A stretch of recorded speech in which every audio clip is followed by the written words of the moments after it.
finissimo ed estremamente piatto. Vi parlerò dell'oro in Italia. Abbiamo il Piemonte, che è l'area più prolifica d'Italia.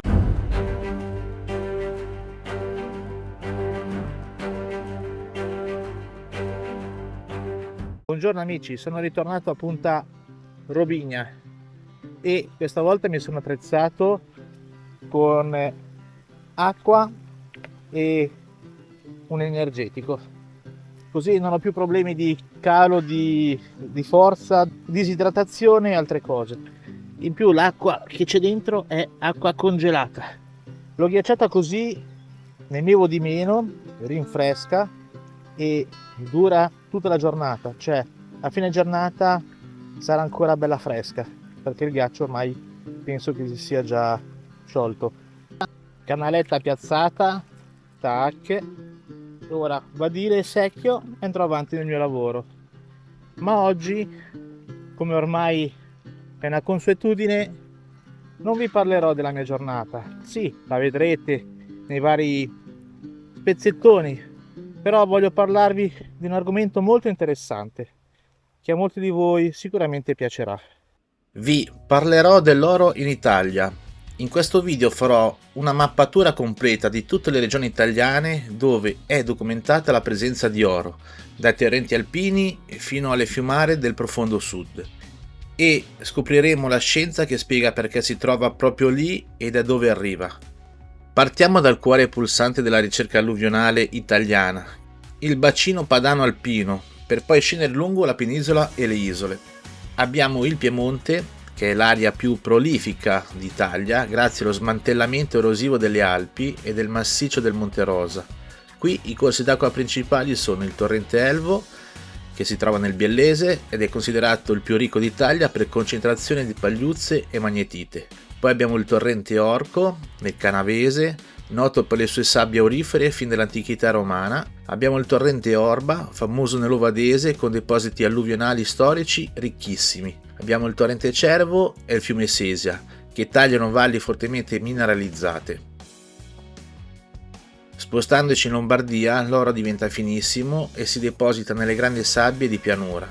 Abbiamo il fiume Ticino, che comunque fa da confine anche col Piemonte, è il re indiscusso dei fiumi auriferi italiani nel tratto tra Sesto Calende e Pavia. Abbiamo il fiume Adda e il fiume Oglio, altri importanti vettori di metallo prezioso. Abbiamo il fiume Po, il vero e proprio collettore finale che raccoglie l'oro finissimo da tutti gli affluenti alpini man mano che la corrente rallenta. Nella Valle d'Aosta, lassù vicino alle montagne madri, troviamo il Dora Baltea, un fiume potente che trasporta frammenti d'oro liberati direttamente dall'azione dei ghiacciai alpini. Abbiamo il torrente Evacon a Brusson, famoso perché scorre vicino ad alcune delle più importanti miniere storiche d'oro primario in roccia. Spostandoci più a sud troviamo la Liguria. Qua cambiano completamente gli scenari geologici dell'Appennino Ligure. I torrenti Gorzente e Piota sono i punti di riferimento dove l'oro si è concentrato in un contesto di rocce oceaniche sollevate, del tutto diverso da quello alpino.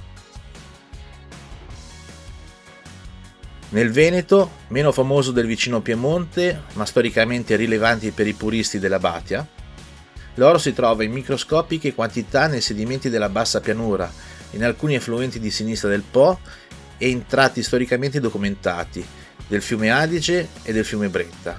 È un oro difficile da catturare, finissimo, trascinato fin dove le acque perdono forza. I lavori procedono con un buon ritmo perché non fa caldo e quindi si sta bene. E proprio per la legge di Murphy, adesso ve la spiego, però prima vi faccio vedere nei pochi secchi che ho fatto cosa c'è dentro.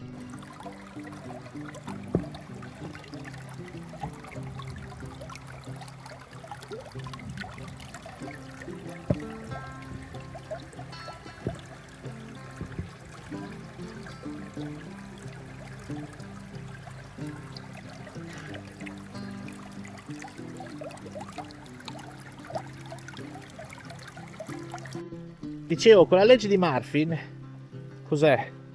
Quando tu devi scegliere una fila, coincidenza vuole, trovi sempre quella più lenta.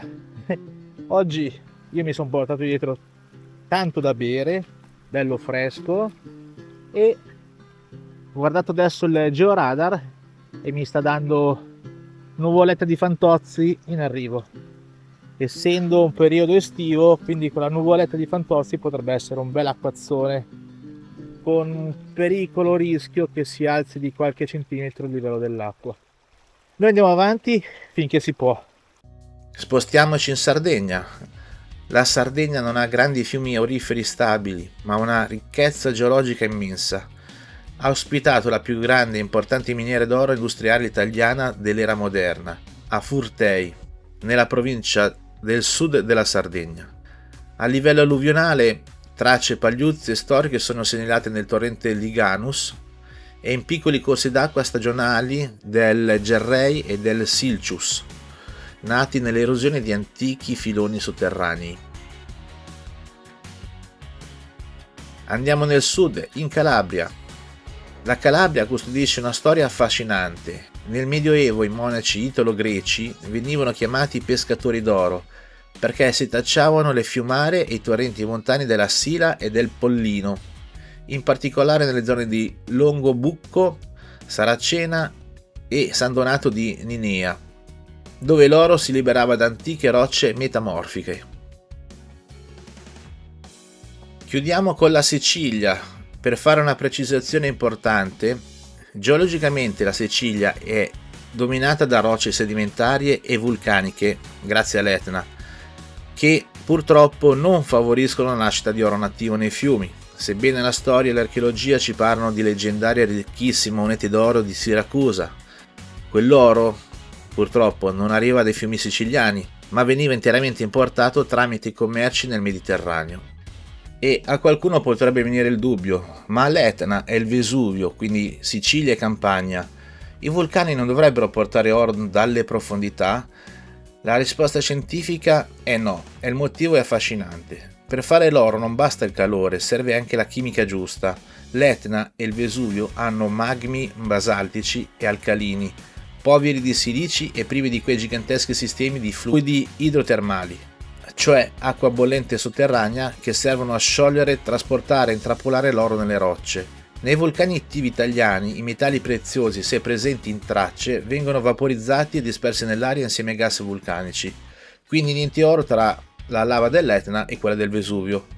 I vulcani che portano oro, come quelli che c'erano in Sardegna a Furtei milioni di anni fa, o quelli delle Andi, sono vulcani di subduzione, dove una placca tettonica scivola sotto all'altra portando con sé acqua dell'oceano e sedimenti. Quel mix crea magmi acidi, quindi ricchi di silice e fluidi perfetti per intrappolare e trasportare l'oro. Fatta questa precisione che mi chiedevano appunto in tanti sull'Etna e sul Vesuvio, perché c'è l'oro in Italia? Abbiamo 3 modelli geologici. Cosa vuol dire? Che l'origine non è la stessa, ma varia profondamente a seconda della storia del trasporto fluviale. Possiamo dividere appunto l'oro in 3 grandi modelli. Abbiamo origine primaria diretta, che sono i torrenti alpini, quindi l'Elvo, il Sesia, l'Orco, la Dora Baltea. Questo oro proviene direttamente dallo smantellamento erosivo dei giacimenti primari degli Alpi occidentali, legati al distretto del Monte Rosa e della Valle d'Aosta. Cosa è successo? Milioni di anni fa fluidi idrotermali bollenti, ricchi di silici e metalli, risalirono dalle profondità della terra attraverso le fratture della roccia creando vene di quarzo orifero. L'oro qui si è spesso intrappolato dentro i solfuri come la pierite o l'arsenopierite. L'erosione dei ghiacciai e la forza dei torrenti hanno frantumato la roccia liberando l'oro nativo. Nelle acque poi si deposita sotto forma di granuli e scaglie, ancora un po' spigolose e irregolari, perché appunto hanno viaggiato poco dal loro punto di origine. Abbiamo poi un oro del secondo ciclo o riciclo dei sedimenti terziari e ne fanno parte per esempio il Ticino, l'Adda e il Po. Cosa è successo? Che l'oro del Ticino o del Po non arriva direttamente dalle montagne attuali, è un oro veterano che ha milioni di anni, precisamente durante il Miocene e il Pliocene. una prima gigantesca ondata di erosione delle Alpi accumulò ciottoli e oro in enormi depositi conglomerati e morenici, come le baragge piemontesi o i terrazzi fluvio-glaciali lombardi. Oggi fiumi come il Ticino scavano ed erodano questi antichi conglomerati, liberando l'oro per la seconda volta, avendo subito ben 2 cicli di erosione e un lunghissimo viaggio idraulico. Questo oro si presenta finissimo ed estremamente piatto, le classiche pagliuzzine, scagliette. Inoltre ha una purezza elevata che varia tra il 94 e il 97%, perché appunto gli altri metalli come l'argento, il rame si sono sciolti chimicamente durante i milioni di anni di trasporto. E infine abbiamo la terza genesi ofiolitica, che comprende i torrenti dell'Appennino Liguri, quindi il Gorzente e il Piota. L'oro della Liguria e dell'Appennino ha una storia totalmente diversa, non c'entrano le Alpi. Questo oro nasce sul fondo di un antichissimo oceano, le cui rocce sono state sollevate e spinte in alto dal movimento delle placche terrestri. Nel sottosuolo, lungo le grandi fratture della roccia, hanno iniziato a scorrere fluidi caldissimi che hanno trasformato la roccia oceanica in una roccia speciale chiamata listvenite. Durante questa trasformazione chimica l'acqua bollente ha intrappolato e concentrato l'oro. Si tratta quindi di un oro nativo a chilometro zero, con caratteristiche uniche e completamente indipendenti dal sistema alpino. Per i curiosi, la listvenite è una roccia metasomatica che si forma quando la serpentina, che quella si trova anche nei fiumi intorno alle Alpi, viene attraversata e modificata da fluidi ricchi di anidride carbonica. Qui il minerale ha un processo di formazione, cioè il magnesio e il ferro del serpentino si legano all'anidride carbonica formando dei carbonati come la magnesite e dolomite, mentre la silice in eccesso si converte in quarzo. In sintesi possiamo dire che l'Italia è una vera e propria cassaforte geologica. Se l'oro dei torrenti piemontesi e valdostani è geologicamente giovane e vicino alla sua roccia madre, quello del Ticino e del Po è un antico viaggiatore che si è levigato e purificato nel corso di milioni di anni, mentre quello dell'Appennino e il Sud ci raccontano storie di oceani scomparsi. Ed ora una chicca che molti non sanno. Nel sito cercatorioitalia.it, oltre a varie informazioni, regolamenti e tutto quanto, c'è una sezione che si chiama Mappa Oro. Qua troverete un database che è l'unico in Europa esistente, nel quale sono segnati parecchi fiumi italiani o località in cui si può trovare dell'oro. Il meccanismo è semplice: posso fare una ricerca per provincia, ad esempio metto Vercelli, mi mette il comune, il fiume e il tipo di oro e la fonte. La fonte è importante perché altrimenti non c'è una certezza. In questo caso provincia di Vercelli copre 2 pagine, quindi sono 20 località. Posso mettere, non so, il fiume, quindi in questo caso ho messo Ticino, mi dice che ci sono 3 pagine, ogni pagina sono 10 indicazioni in cui si trova l'oro sul Ticino, località e tutto quanto. Oppure posso fare anche una ricerca come nome, mettiamo Paolo. Ecco, io vi ho messo un mio posto, un posto che non è segnalato da nessuna parte e quindi l'ho voluto mettere. Verbania, Valganna, fiume Valganna, descrizione del tipo di oro che ho trovato e così via. Questo è molto utile per fare una ricerca veloce, sommaria dei fiumi torrenti sotto casa vostra se c'è una presenza orifera. Vorrei fare anche una precisazione che i torrenti che vi ho elencato sono famosissimi, hanno una storia, un passato. Sappiate che i torrenti laterali o le stesse zone possono avere oro e anche magari più bello perché sono poco conosciuti rispetto ai grandi fiumi che vi ho citato in questo video. Il mio consiglio è quello di andare, scoprire e cercare nuovi posti. Poi magari qualche posto è già stato visionato, scoperto da qualcun altro, però forse lo vuole tenere segreto, e se vedete delle tracce di uno scavo sapete che già un cercatore c'è stato, e quindi senza conoscervi potete condividere un posto segreto, tu e lui. Amici, la giornata sta andando benissimo. Sono stato anche fortunato che la nuvoletta che vi dicevo prima non è passata di qua, mi ha sfiorato e basta.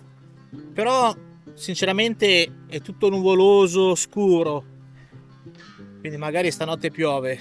Ed è molto buio, se guardate adesso con l'ISO della telecamera sembra più chiaro, ma è veramente scuro, molto scuro, sembra sera, ecco. Faccio fatica anche a vedere l'oro nella batia. La giornata è andata, direi, ottimamente, visto che ho trovato quella trappola che avete visto prima come l'ho lavorata. C'è ancora da fare, lo farò più avanti. E cosa dirvi? Spero che le informazioni che avevo dato in questo video e l'avventura che ho fatto vi sia piaciuta, l'avete gradita. Quindi chi volesse provare questa esperienza mi contatti, ci mettiamo d'accordo e facciamo un'escursione assieme. Per il resto vi ricordo di iscrivervi al mio canale, così posso portarvi contenuti di qualità, contenuti interessanti e anche un modo per stimolarmi ad andare avanti. Ah, un'altra cosa, qualcuno mi ha scritto: ma Paolo, tu che fai così tanto movimento, che vai sempre a cercare oro, come mai hai tutta questa pancia qua? Vuoi sapere il mio segreto? Il mio segreto è facile: quando trovo oro esco a cena e festeggio, quando non trovo oro sono depresso e mi consolo uscendo a cena.